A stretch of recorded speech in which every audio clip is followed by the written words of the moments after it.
और मैं आपको बताना चाहता हूं, खबरदार करता हूं, आपको भी बता रहा हूं कि हमारी लाशों पर से गुजर कर आजाद फिर को सूबा बनाएगा, हमारी लाशों पर से गुजर कर बनाएगा जो मर्जी हो जाए।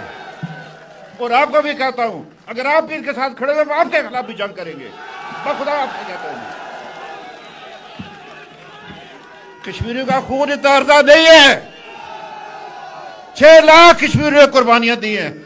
11,000 मेरी माओ बहनों की इसमें दरी हुई है कश्मीर के अंदर। मेरे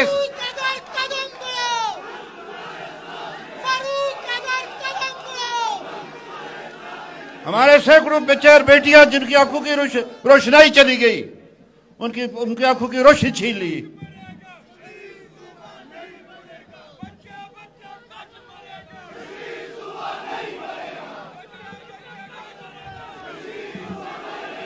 ये मैं बता दूं आपको बात, आपको भी कहना चाहता हूं, मैं साफ बात आपसे कर दी है मैंने।